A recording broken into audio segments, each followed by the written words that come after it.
Assalamualaikum warahmatullahi wabarakatuh. Bertemu lagi dengan saya Aniza Yulia Safitri dari kelas 28F. Pada video kali ini saya akan membahas mengenai materi bahan ajar teknik asesmen tes tertulis. Ya, langsung saja pengertian tes dan tes tertulis. Tes adalah himpunan pertanyaan-pertanyaan yang harus dijawab atau pernyataan-pernyataan yang harus dipilih atau ditanggapi dengan tujuan untuk mengukur suatu aspek atau perilaku dari seseorang yang dites. Kemudian tes tertulis. Tes tertulis merupakan teknik mengukur yang paling umum digunakan dan termasuk dalam kelompok tes verbal. Tes tertulis merupakan tes di mana soal dan jawaban yang diberikan kepada siswa dalam bentuk tulisan. Nah, dalam menjawab pertanyaan, siswa tidak harus menuliskan jawabannya, tetapi juga dapat dengan mewarnai, memberikan tanda, menggambar grafik, diagram, dan lain sebagainya.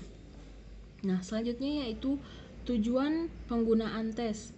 Tujuan penggunaan tes ada 5. Yang pertama yaitu diagnosa siswa, yang dimaksud di sini adalah kelemahan dan kelebihannya.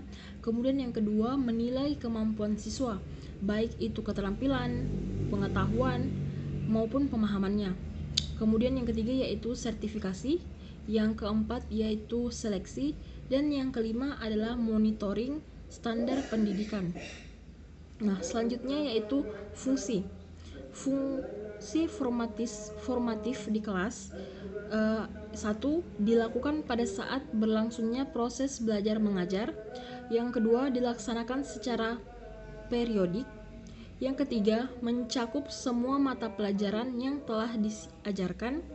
Yang keempat, bertujuan untuk mengetahui keberhasilan dan kegagalan proses belajar mengajar.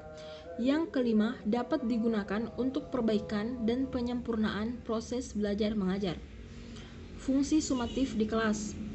Yang pertama, materi yang diujikan meliputi seluruh pokok bahasan dan tujuan pengajaran dalam satu program tahunan atau semesteran. Yang kedua, dilakukan pada akhir program dalam suatu tahun atau semester.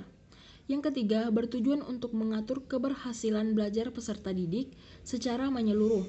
Yang keempat, hasil penilaian sumatif digunakan antara lain untuk penentuan kenaikan kelas, kelulusan sekolah, dan sebagainya.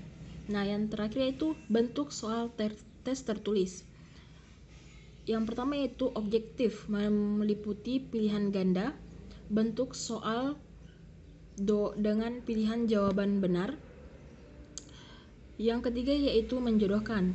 Kemudian non-objektif, meliputi isian atau melengkapi, jawaban singkat atau pendek, dan soal uraian.